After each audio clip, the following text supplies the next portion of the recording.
To figure out why Constantinople was important and beneficial for the Ottoman Empire, we must assess several points, such as strategical importance and political importance. Constantinople was important strategically to the Ottomans for the expansion of their empire, which was also able to grow rapidly because other countries were weak and unorganized, and also because the Ottomans had advanced military organizations and tactics for that time. To further illustrate, when the Ottomans took the city, it was a symbol of the rise of Islam and the fall of the center of Christianity, making the Ottoman Empire the most powerful in all of southeastern Europe and marking the end of the Eastern Roman Empire. The strategic importance of Constantinople also included trade. The capital of Constantinople gave the Byzantine Empire significant strategic advantage, as it was right on the trade routes between Europe and Asia, as well as the Mediterranean and Black Sea. In addition to that, it was the center of the Byzantine trade and culture and was incredibly diverse. Taking down the Byzantine trade center significantly benefited the Ottomans as it led to the fall of the Byzantine Empire. This is because the essential component of success and expansion of the Byzantine Empire revolved around trade. As we saw from other units like the Mongols, for example, trade can help an economy flourish. With that comes power and the expansion of land, which was very crucial for Constantinople. Trade helped them create connections with others, which are needed for any empire to grow stronger.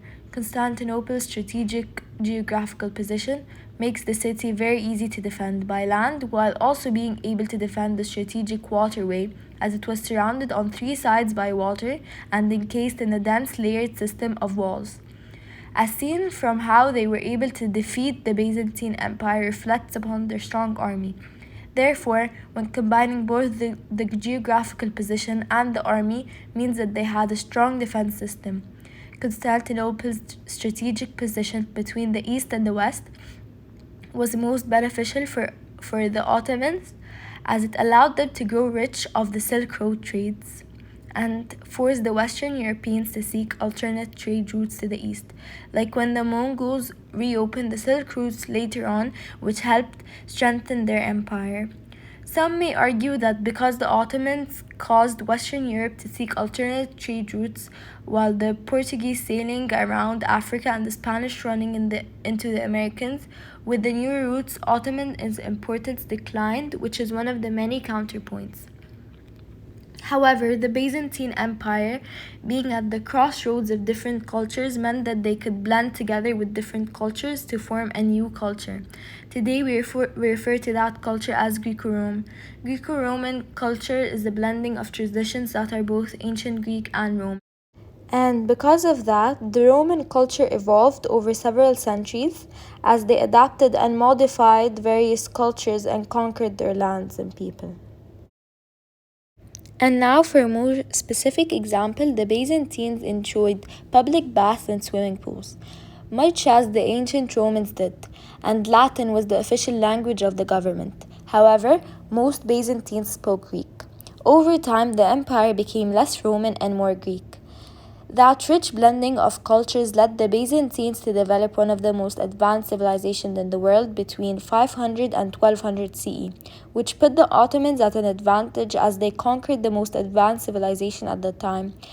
From this, we can see continuity over time as the strategic importance of Constantinople, known today as Istanbul, is still intact because of its unique location and vigorous market economy, as it also provides certain leverage for international influence.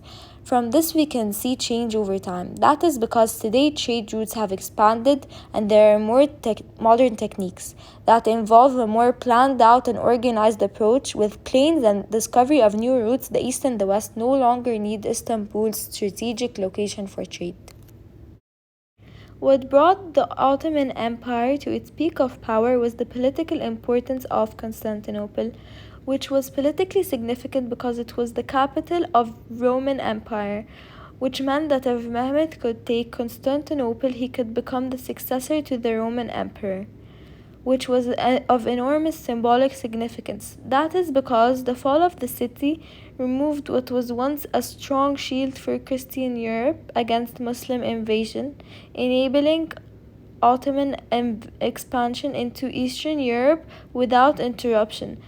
Not only that, but it also had many other beneficial factors, such as geopolitics, which gave the Ottomans an advantage. One of the examples of how it did that would be that it left Italy exposed to Ottoman attacks, meaning they could further expand their empire. Also, once Constantinople fell, so did the Byzantine Empire, which contributed to the decline of the great cities of Genoa and Venice. As mentioned before, the Ottomans thrived and expanded their land through surrounding weak cities. The fact that the Ottomans were able to take down cities that were considered one of the strongest could have given them military benefits. As we learned about the Mongols, one of their many strategical tactics were how they spread fear. Therefore, they were able to win many battles before they had even begun. And as the Ottoman Empire was established before the Mongols, I believe that the Mongols could have gotten that tactic through the Ottomans. In my opinion, I thought that the inquiry process has been very helpful and helped me understand the topic very well.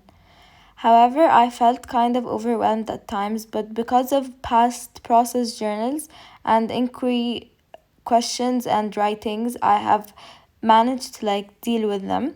So, and I knew that in the end everything would work out.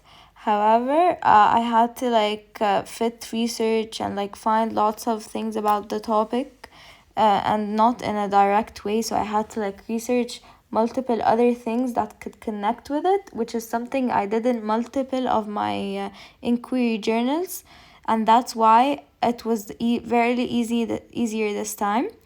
However, one thing I would change about my process journal is also time management, which is something I struggled with in the past process journals.